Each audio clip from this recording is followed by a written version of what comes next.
오늘 이 말씀 통해서 하나님께서 우리에게 주시는 그 음성을 우리 모두 함께 듣게 되기를 간절히 축원합니다. 한 주간 평안하셨습니까? 네, 비도 많이 오고 또 날씨도 또 좋아지고 있는 것 같아요. 또 건강하시고 또 주 안에서 육신의 건강함 주님 앞에 충성으로 드리기를 바랍니다. 신앙생활 하다 보면요, 은혜가 늘 충만하고 기쁨이 넘쳤으면 좋겠는데 그렇지 못한 것이 우리 신앙에 부정할 수 없는 현실입니다. 혹여 나는 항상 기쁘고 나는 절대로 낙심한 적 없다 이렇게 말씀하시는 분도 계시겠지만은 그런 경우는 아주 특별한 경우일 것이고 누구나 살면서 큰 신앙적인 위기를 맞이할 때가 있습니다. 이런 신앙의 위기가 왜 오는 것일까? 다른 말로 이 영적인 침체라는 것이 우리에게 왜 주어지는 것일까? 이런 것은요, 특별히 믿음이 부족해서 생기는 것도 아니고 또 우리에게 어떤 대단한 영적 체험 같은 것이 우리에게 없었기 때문에 생기는 문제도 아닐 것입니다. 평생 잊을 수 없는 신비한 체험을 한 분들 많이 계세요. 성경에도 그런 인물들이 많이 나오는데 그 체험이 평생 가는 것은 아닙니다. 기도원 가서 은혜 받고 내려와서 이제는 세상에 무서울 것 없다고 생각하지만 그러다가도 작은 일에 시험이 들면 곧잘 넘어지는 것이 우리 인간의 나약한 모습이기도 합니다. 오늘 예배 오실 때 어떤 기대와 또 어떤 마음 가지고 나오셨습니까? 예배가 늘 감격스럽고 또 말씀 들으면 늘 은혜가 되십니까? 아멘. 예, 아멘이란 말씀에 제가 힘이 납니다. 그런데 그런 마음이 늘 한결같으면 좋겠습니다. 그런데 늘 그럴 수 없는 것도 또 우리의 피할 수 없는 현실임을 인정합니다. 기대와 사모함이 없어지면 교회 생활도 신이 나지 않습니다. 늘 그런 것은 아니지만 신앙생활 하다 보면 그럴 때가 꼭 있다는 것이에요. 모든 게 귀찮아지고 교회 나와서 하는 일어나는 모든 일들이 만사가 귀찮을 때가 있는 것이에요. 그러다 보면 오늘은 전화만 오면 나는 여차하면 오늘은 교회 쉬겠다라는 마음 가끔씩 들 때도 있을 것입니다. 영적인 침체, 이거 만나지 않는 것이 좋지만 영적인 침체가 찾아올 때 이를 이겨내는 방법을 아는 것도 신앙의 중요한 지혜가 됩니다. 침체의 시기는 좋은 기회가 될 수 있어요. 믿음의 자신의 자리를 돌아보는 그런 좋은 기회가 될 수가 있습니다. 하지만 한편으로 다시는 그 침체에서 헤어나지 못할 큰 시련을 줄 수도 있습니다. 그래서 우리 이 침체를 가볍게 생각해서는 안 되는 것이에요. 영적인 침체는 한 사람을 놓고 봤을 때 아무것도 아니라면 아무것도 아닐 수 있어요. 그러나 그대로 방치하면 그건 큰 문제가 될 수가 있습니다. 그것은 나 한 사람의 침체뿐만 아니라 가정의 침체, 교회의 침체, 나를 아는 모든 사람들에게 많은 영향력을 줄 수 있기 때문입니다. 오늘 주신 말씀은 우리 기독교인들에게 믿음을 갖고 살아가는 이들에게 찾아오는 영적인 침체의 원인이 무엇인가, 그리고 어떻게 그러한 영적인 위기에서 우리는 헤어나올 수 있고 극복할 수 있는 것인가, 이것을 오늘 하나님께서 예리하게 주시는 말씀을 통해서 함께 듣고자 합니다. 오늘 말씀에서 엘리야가 심각한 영적인 침체의 상태, 영적인 위기의 상태를 겪고 있음을 알 수 있습니다. 그런데 잘 아시겠지만 엘리야는 절대 그런 침체를 겪을 사람이 아니라는 것을 잘 아실 거예요. 침체라는 단어가 절대로 어울리지 않는 사람이 바로 이런 엘리야라는 사람이었습니다. 그는 아주 믿음 충만한 사람이었어요. 그가 영적인 침체를 겪다니 말도 되지 않은 소리야. 분명히 그렇게 생각할 만합니다. 우리 주변에도 그런 분들이 꼭 있죠. 늘 밝고 정말 믿음 충만하고 늘 아주 많은 사람들을 웃게 해주고 즐겁게 해주는 그런 분들이 있습니다. 그런데요, 그런 분들에게 침체가 찾아오고 우울한 마음이 찾아오면요, 그거 참 무서운 거예요. 걷잡을 수가 없습니다. 왜냐하면 우울한 경험이 없는 분에게 우울함이 찾아오면 어떻게 돼요? 이겨낼 방법을 몰라요.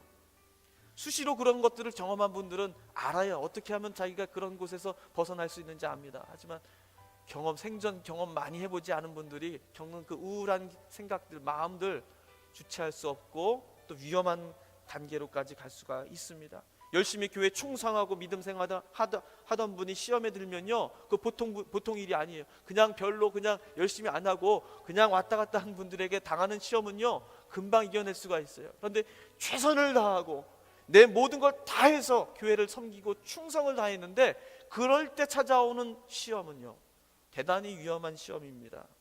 열심을 다한 믿음이 한순간에 무너지고, 아무도 나를 인정해 주지 않고 알아주지 않는다, 심지어 하나님조차 나를 알아주지 않는다고 생각이 찾아올 때에 그 상실감과 좌절감은 말로 이루어 다할 수 있는 것이 아니기 때문입니다.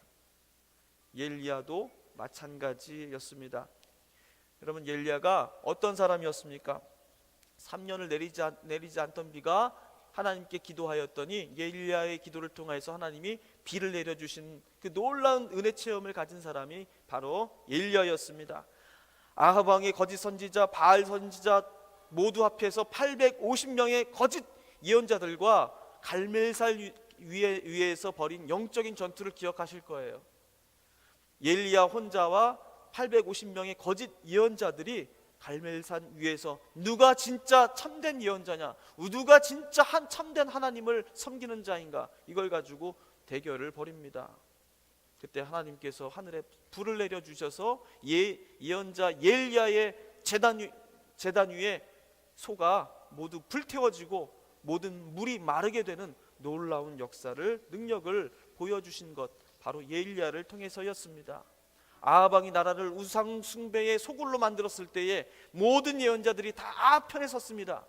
하지만 홀로 하나님을 믿고 아합 왕에게 대적한 위대한 전설로, 위대한 예언자로 그렇게 기억된 사람, 그것이 바로 예언자 엘리야였던 것이에요. 그래서 신약 성경인 엘리야가 이렇게 기록이 되어 있습니다. 변화선에서 예수님께서 영광스러운 모습으로 하얀 옷을 입고 영광스러운 찬란한 모습으로 변화하신 사건이 있을 때에 그때 누가 같이 나타났어요? 바로 엘리야가 나타났던 것입니다.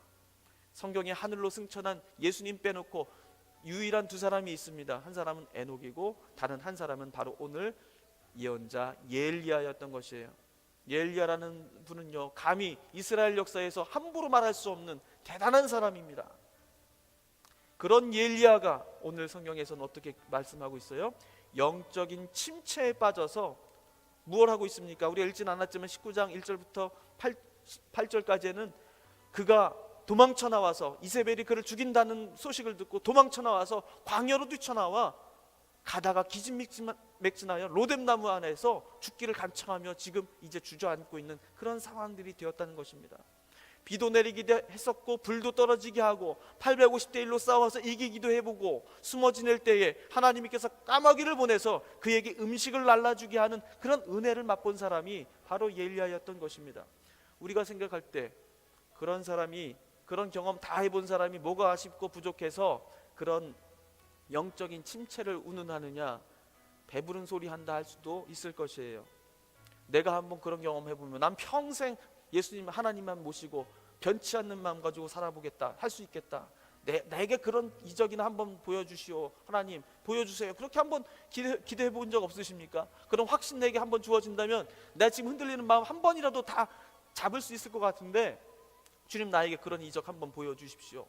그런 기도해 보신 적 없으세요? 그럴 때 그런 걸 비교해 생각해 보면 엘리야는 정말 복이 터진 사람이에요. 이렇게 많은 영적인 체험을 하고 기적을 경험하고 하나님이 살아계시다는 것을 눈으로 보고 자기 손을 통하여 그것이 증명되었는데도 불구하고 엘리야는 오늘날 지금 오늘 말씀에서 굉장한 지금 영적인 위기와 위기를, 아주 심각한 위기 속에 지금 빠져 있다는 것을 우리는 알게 되고 있습니다. 오늘 엘리야가 겪고 있는 이 모습을 통해서 하나님께서 알려주시는 진실은 바로 그 위대한 엘리야도 그랬거늘 하물며 우리 같은 모든 믿는 자들 이겠느냐. 엘리야처럼 모든 믿는 자들은 이런 영적인 침체를 만날 수 있다는 것이에요. 만나지 않는 것이 오히려 이상하다는 것입니다. 영적인 침체를 겪는 것, 그건 내 안에 어떤 대단한 어떤 결격 사유가 있고 무슨 굉장한 뭔가 부족한, 한참 떨어져도 모자란 사람이기 때문에 나타나는 모습이 아니라는 것이에요. 목사도요 침체가 올 수가 있습니다. 평신도만 오는 것이 아닙니다. 아무리 영적인 체험을 강하게 한 사람도, 하나님을 만난 환상을 본 사람도 누구도 이 영적 침체를 피해갈 수는 없다는 것입니다. 문제는요, 영적인 위기를 맞이할 때에 그 위기를 왜 만나게 되었는지, 그리고 이 위기를 어떻게 이겨내느냐를 모른다는 것, 그런 경우가 더 큰 문제가 된다는 것입니다. 안 만나는 게 중요한 것이 아니고, 만났을 때 우리가 알아야 될 것이 무엇이냐, 그때 반드시 떠올려야 할 우리의 하나님의 말씀이 무엇인가가 바로 오늘 주시는 말씀이라는 것입니다. 왜 엘리야는 영적 침체를 만나게 되었습니까? 오늘 말씀에서 그가 영적인 위기를 만날 수밖에 없는 중요한 이유가 있었다는 것을 알 수 있습니다. 읽은 9절 말씀에 엘리야에게 하나님께서 이렇게 묻습니다. 어찌하여 내가 호렙산 굴 속에 있느냐? 어찌하여 내가 호렙산 굴 속에 있느냐? 호렙산은요, 통상적으로 신의 산과 같은 산으로 그렇게 불림을 받습니다. 10절 말씀에서 엘리야가 이렇게 대답을 하죠. 내가 만군의 하나님 여호와께 열심히 유별하오니, 이렇게 대답합니다. 이 말은 좀 어렵지만, 이 말은 다시 말해서 이렇게 말하는 것이에요. 내가 하나님만 충성하여 섬겼으나, 이런 뜻이에요. 엘리야의 이 말은요, 거짓말이 아니었습니다. 그는 목숨이 오가는 위태로운 상황에서도 하나님이 시키는 대로 따랐던 사람이었어요. 죽을 각오로 열심을 다해서 하나님을 섬긴 사람이 맞습니다. 그런데 그에게 무슨 문제가 있다는 것입니까? 이어서 엘리야가 이렇게 대답합니다. 이스라엘 자손이 주의 언약을 버리고 주의 제단을 헐며 칼로 주의 선지자들을 죽였음이오며 오직 나만 남았거늘 그들이 내 생명을 찾아 빼앗으려 하나이다. 이 말은 무슨 말입니까? 열심히 하란 대로 했고 충성했고 섬겼고 주님 앞에 하라는 대로 다 따라했는데 내 주에 무엇이 남았습니까? 아무도 자신을 지켜주는 사람이 없고 모두 다 자신을 배반하고 떠난 자들밖에 없다라는 것입니다. 불도 떨어지게 하셨고 비도 오게 하는 기적을 보여주셨으면 이스라엘 백성들도 이젠 정신 차리고 우상 버리고 자신을 따라주고 자신이 위기에 빠졌을 때 지켜줘야 하는 것 아닌가? 그런데 오히려 하나님을 배반하고 자신조차 버리고 모두 다 떠나갔다는 것입니다.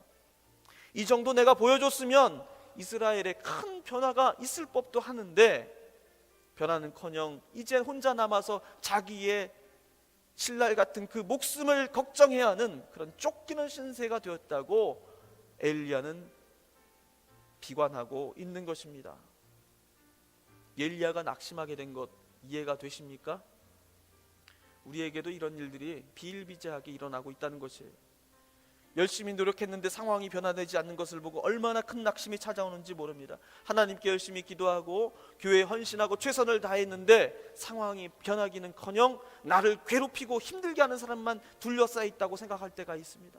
전도해보겠다고 전도 대상자를 세워서 열심히 기도하고 열심히 섬겼습니다. 날마다 기도하고 때마다 찾아가고 얘기도 들어주고 때론 비유도 맞춰주었습니다. 이 정도 했으면 변화가 좀 있어야 하는데 이젠 변화가 있어야 할 때예요. 이제 안 일어나면 난 이제 더 이상 못하겠어요.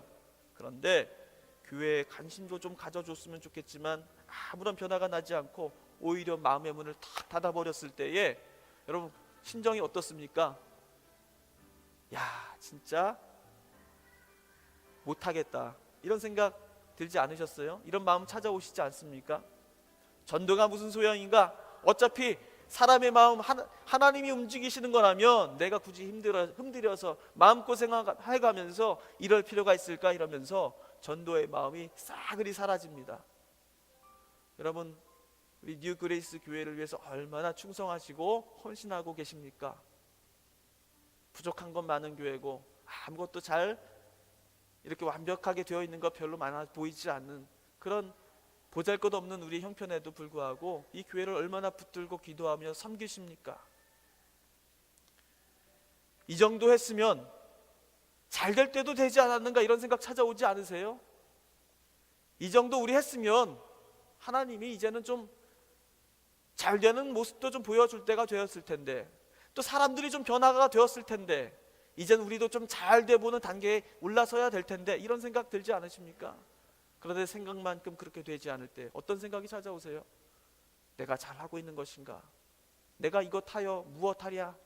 내가 모든 것 헌금도 열심히 하고 시간 맞춰서 교회 봉사도 하고 우리 교회 자랑하면서 전도도 하러 다니고 그랬었는데, 내가 할 건 다 해봤는데 결국 이런 모습이라면 내가 더 할 것이 무엇일까?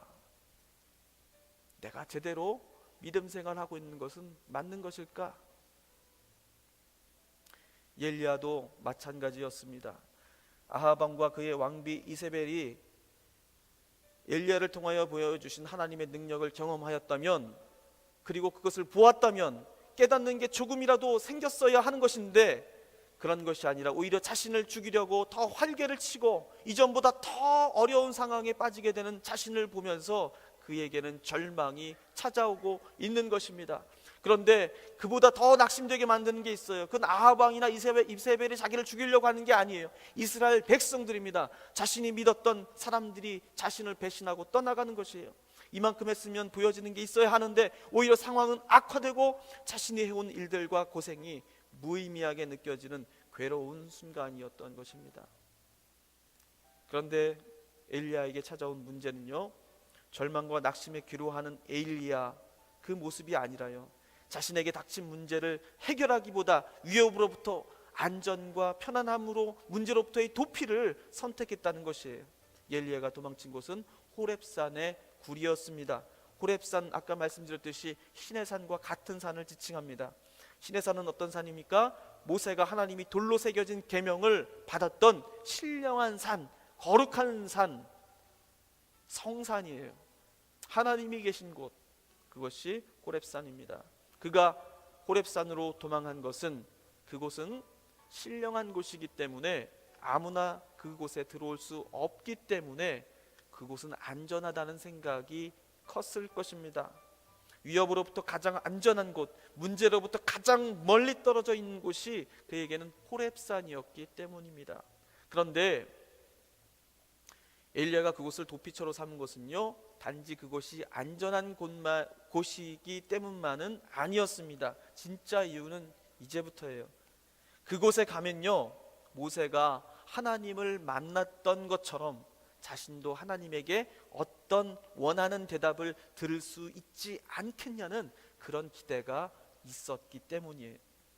나 같은 사람에게 큰 신비한 능력을 보여주신 분이라면 모세가 돌판을 받았을 때처럼 또다시 나에게 어떤 초자연적이고 기적적인 방식으로 이 위기를 모면해 줄 수 있게 하는 그러한 어떤 방법을 주시지 않겠느냐 하는 마음이 있었던 것입니다. 위대한 하나님의 선지자 모세는 이스라엘이 위기에 있었을 때에, 이스라엘이 죄악에 빠지고 우상숭배에 빠지게 되었을 때에 바람과 지진과 불과 같이 인간을 완전히 압도하고 제압하시는 능력으로 등장하시는 그런 하나님을 체험하게 됩니다. 그 하나님을 통해서 모든 이스라엘 백성들이 두려워 떨었다고 기록하고 있어요. 그 돌판으로 이스라엘의 우상숭배를 내리치고 모든 것을 다 깨부수는 그 놀라운 능력을 출애굽기에서 보여주고 있습니다. 엘리야는 바로 그 돌판으로 아론의 우상을 깨부수었던 그 역사를 잘 알고 있었던 것이겠죠.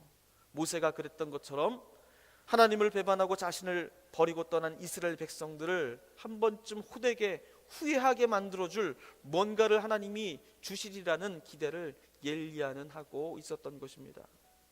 지금 엘리야에게 간절히 필요한 것, 하나님이 뭔가 하나 주신다면 그걸 다 달라고 하고 싶은 그런 심정이었다는 것입니다.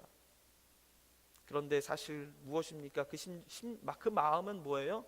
그것은요, 이스라엘 백성들을 향한 자신의 분노와 배신감과 좌절감, 그것을 해소하기 위해서 하나님의 능력을 이용하고자 하는 마음이었어요. 자신의 지금 이 꼴 모습은 이세벨 군대를 피해 도망치는 우스운 모습이지만, 자신이 모세가 얻은 그 하나님의 위엄을 자신의 등에 업게 된다면 지금의 상황은 완전히 뒤바뀔 수 있다. 자신을 떠난 자들에게 통쾌한 메시지를 날려줄 수 있겠다는 그러한 마음의 심리가 그 안에 자리 잡고 있었던 것입니다. 그래서 호렙산으로 올라간 것. 하나님은 그런 엘리야의 마음을 꿰뚫고 계셨습니다. 그래서 엘리야에게 묻습니다. 엘리야야, 내가 어찌하여 여기 있느냐? 이 말씀은 언제 어떻게 여기까지 먼 길을 오게 되었냐고 몰라서 묻는 말씀이 아니시죠? 내가 무슨 마음으로 나를 찾아왔느냐, 내가 무엇을 나에게 구하고자 하느냐, 이것을 하나님은 엘리야에게 돌아보도록 말씀하시는 것입니다. 내가 불안해하고 낙심하고 절망하고 있는 내 마음이 어디서 왔는지 생각해보고 나에게 무엇을 구할 것인지 마땅한 것을 나에게 구하라고 지금 묻고 계시는 것입니다. 그리고 하나님은 엘리야에게 깨달음을 주시기 위해서 엘리야에게 신비한 경험을 하게 하십니다. 11절에 너는 나가서 여호와 앞에 산에 서라 이렇게 명하십니다. 그리고 먼저 무엇을 보여주십니까? 크고 강한 바람을 보여주십니다. 그 바람은 바위를 부술 만큼 큰 바람이라고 기록하고 있어요. 그런데 이상한 것은요, 그 바람 가운데 하나님은 계시지 않았다고 말하고 있는 것입니다. 바람 후에 또 무엇을 보여주셨습니까? 강한 지진을 보여주셨어요. 역시 지진 가운데서도 하나님은 계시지 않았다고 기록합니다. 마지막으로 불을 보여주셨는데 그 불에도 하나님은 계시지 않았다는 것이에요. 강한 바람과 땅을 흔드는 지진과 불을 보여주셨지만 하나님은 그곳에 계시지 않았다는 것, 무엇을 말씀하고자 하는 것입니까? 앞서 말씀드렸듯이 이건 모세가 경험한 것과 똑같은 경험을 엘리야에게 주시는 것이에요. 출애굽기 19장에 모세가 하나님을 시내산에서 만날 때의 모습이 상세하게 기록되어 있습니다. 어떻게 기록되어 있습니까? 제가 한번 읽어볼게요. 우레와 번개와 빽빽한 구름이 산 위에 있고 나팔 소리가 매우 크게 들리니 진중에 있는 모든 백성이 다 떨더라. 시내산에 연기가 자욱하니 여호와께서 불 가운데 거기 강림하심이라. 그 연기가 옹기가마 연기같이 떠오르고 온 산이 크게 진동하더라. 자, 여기에 다 있죠. 불이 있고 바람이 있고 지진이 있었어요. 이 모습 그대로를 하나님은 엘리야에게 보여주신 것입니다. 엘리야에게 보여주신 그 놀라운 장면은요, 곧 엘리야가 하나님에게 원한 것이기도 했던 것입니다. 자신의 절망과 배신과 같은 그 모든 것을 회복하기 위해서 모세가 만났던 하나님, 이스라엘 백성들이 벌벌 떨며 두려워하는 그 하나님의 능력을 엘리야도 자신의 손을 통하여 보여주고 싶었던 것이에요. 그런데 그 모든 것을 엘리야의 생각대로 보여주시고는 뭐라고 하시는 거예요? 그곳에는 하나님이 계시지 않았다고 말씀하고 있는 것입니다. 이것은 무슨 말입니까? 엘리야가 만난 이 곤경과 절망, 영적인 이 침체, 이것은요, 하나님 당신이 보여줘야 할 숨겨놓은 능력을 더 보여주시지 않았기 때문에 내게 더 많은 기적과 귀한 행적이 필요한데 그것이 없어서 생겨난 것이 아니라는 것입니다. 엘리야가 겪고 있는 이 영적인 어려움, 위기는요, 엘리야를 배신하고 떠난 이스라엘 백성들의 그런 무지함 때문도 아니고 이세벨의 보복의 칼날 때문도 아니라는 것입니다. 그것이 엘리야가 지금 당하고 있는 영적인 위기의 본질은 결코 아니라는 것이에요. 때문에 그 위기를 이겨내는 방법도, 이스라엘을 향한 분노를 담은 원망도, 이세벨을 제압하기 위한 초능력적인 기적으로도 될 수 없다는 것을 하나님께서는 알게 하려 하신 것입니다. 문제는 무엇입니까? 바로 엘리야 너 자신이라고 말하는 것이에요. 하나님은 꼭 이러한 압도하는 기적 가운데서만 만날 수 있고, 그렇지 않을 때는 혼자고 외롭고 고립되어 있다는 그 하나님에 대한 잘못된 생각이 바로 너가 가지고 있는 영적 위기의 문제라고 말씀하는 것입니다.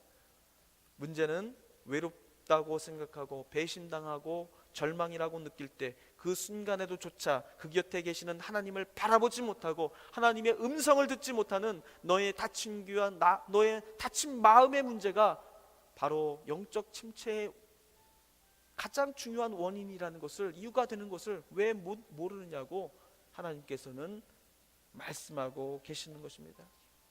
12절에 바람과 지진과 불이 지나간 후에 세미한 소리가 들렸다고 말씀하고 있습니다. 이제서야 엘리야는 하나님이 나에게 무엇을 깨닫게 하시려는 것인지 알게 되었습니다. 남을 원망하고 주어진 환경을 탓하던 자신을 돌아보게 됩니다. 그리고 낙심되고 주저앉았을 때 항상 나에게 말씀해 오셔왔던 그 세미한 음성을 이제서야 비로소 듣게 되었다는 것이에요. 그 음성은 지금 처음 듣게 되었지만 이미 오래전부터 늘 엘리야 자신에게 들려주던 조용한 음성이었던 것입니다. 그 음성은요, 너무도 희미하고 작게 들리는 음성이었다는 것이에요. 그래서 그것은 세미한 소리라고 기록하고 있는 것입니다. 세미한 음성이었다는 것이에요. 불평하는 소리, 원망하는 소리, 낙심하는 마음 가지고는 절대로 들을 수 없는 그만큼 작은 음성이었다는 것입니다. 지축을 울리는 큰 소리들이 모두 다 지나간 후에야 엘리야는 비로소 자신에게 들려주셔왔던 그 세미한 음성을 들을 수 있게 되었습니다. 그리고 그 세미한 목소리 가운데 하나님을 만나게 됩니다. 크고 강하고 쩌렁쩌렁하게 들리지는 않았고 겨우 들을 만한 세미한 음성이었지만 그 음성은 분명 누구의 음성이에요? 하나님의 음성이에요. 그래서 하나님의 음성이었기 때문에 그 소리가 크든 작든 그것은 문제가 되지 않았습니다. 작은 음성으로도 나의 마음을 움직이기에 충분한 하나님의 능력이 그 말씀 가운데 있었기 때문입니다. 그 세미한 음성을 듣고 나니 그 음성에는 분명히 자기가 겪고 있는 모든 문제에 답이 들어져 있었습니다. 하나님 음성의 내용은 무엇이었습니까? 돌이켜서 광야를 통해 다메섹으로 가라. 하사엘을 시리아 왕으로 세우고 예후를 이스라엘 왕으로 세우고 엘리사를 예언자로 세워라. 바알에게 굴복하지 않은 7,000명을 남겨놓을 것이다. 이것이 하나님께서 작은 세미한 음성을 통하여 엘리야에게 알려주신 하나님의 계획과 대답이었습니다. 하나님은 아합의 죄를 묻고 그를 심판하실 계획을 이전부터 세워놓고 계셨던 것입니다. 어떻게요? 시리아의 왕을 세웁니다. 시리아의 왕을 통하여 아합을 심판하게 하십니다. 그리고 이스라엘의 왕을 준비하십니다. 나중에 예후가 왕이 됐는데요, 그 예후를 통해서 아합을 심판하게 하십니다. 그들의 죄를 끝까지 묻고 징벌하리라는 그 계획을 바로 그 자리에서 들려주신 것입니다. 그리고 그가 배신당하여 고립당하는 그 좌절감, 하나님께서는 바로 바알에게 굴복하지 않은 순결한 7,000명의 이스라엘 백성을 준비해 두시고 그에게 그 사람들을 주시기까지 하십니다. 하나님의 사랑과 하나님의 계획은 이토록 놀랍고 모든 것을 우리에게 준비해 주시는 것이에요. 다만 우리는요, 우리의 상황과 우리의 불평과 또 우리 자기중심적인 관점에 너무 사로잡혀 있다 보니까 늘 우리에게 주시는 하나님의 음성을 듣지 못하고 있었던 것입니다. 하나님의 일을 하는 성도에게 늘 만사형통이 있는 것은 아닙니다. 절망도 있고 낙심도 생깁니다. 씨를 뿌려도 다 좋은 밭에 떨어지는 것이 아니고 돌밭에 떨어지고 길가에 떨어지고 가시밭에도 떨어지는 것이 이런 것 같은 것이 바로 믿는 자들의 역경의 길입니다. 우리가 뿌리는 씨앗이 호박같이 굵고 멋있는 그런 씨앗이면 좋겠지만은 겨자씨와 같이 누가 보아도 보이지 않고 불면 날아갈 것 같고 그거 뿌려서 뭐가 나오겠냐고 조소와 조롱하는 사람들의 목소리도 들리는 그러한 일들이 바로 믿는 자들이 씨를 뿌리는 것의 그러한 모습이라는 것입니다. 밀과 가라지의 비유처럼 밀을 키우는 밭에 밀이 더 많이 자라야 하지만 항상 가라지가 더 자라는 것이 어쩔 수 없는 현실이라는 것이에요. 이러한 것은 하나님의 일을 하는 성도들이 겪어야 할 역경이라는 것입니다. 믿으면 만사형통하리라가 아니라 반드시 감수하고 예상하고 준비하고 있어야 하는 일들이, 그런 일들이 일어날 것을 우리는 늘 마음속에 준비하고 있어야 된다는 것이에요. 예수님은 바로 그것들을 비유를 통해서 우리에게 늘 각오하고 준비하라고 말씀해 오셨습니다. 그러나 이렇게도 함께 말씀하십니다. 낙심하거나 절망하지 말아라. 두려워하고 포기하지 말아라.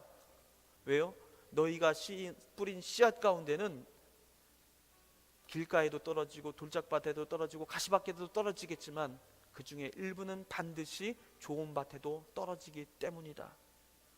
좋은 밭에 떨어진 씨앗, 작은 것이지만 그 씨앗이 30배, 60배, 100배의 결실을 맺게 되리라는 것은 틀림없는 진실이다. 이 사실을 믿고 너희는 좌절하거나 절망할 필요가 없다고 말씀하시는 것입니다. 겨자씨라 하여 세상은 우습게 봅니다. 하지만 너희는 믿음으로 그 겨자씨를 뿌려라. 이 겨자씨에서 과연 싹이 나올 것인지 의심하지 말아라.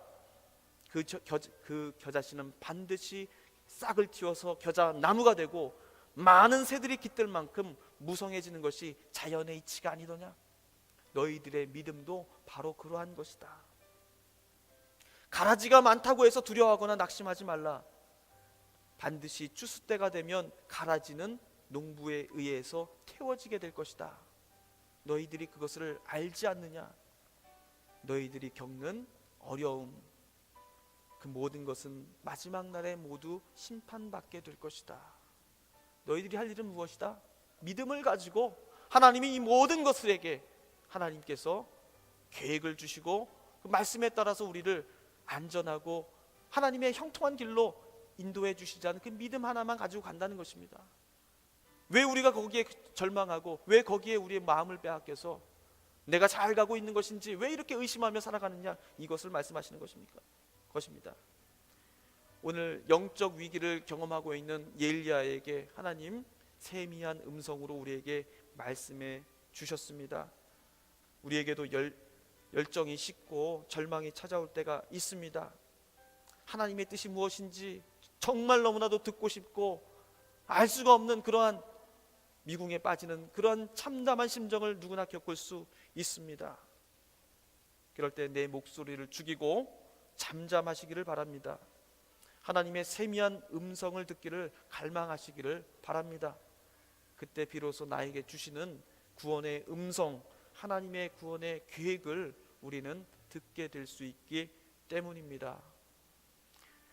우리가 말하기보다, 우리가 무언가를 자꾸 하나님에게 주장하기보다 하나님의 음성, 늘 나에게 말씀해 주시고 지금도 나에게 들려주시고자 하는 그 음성을 내가 귀 기울여 듣게 될 때에 여러분, 우리는 그 영적인 침체와 위기로부터 벗어날 수가 있는 것입니다.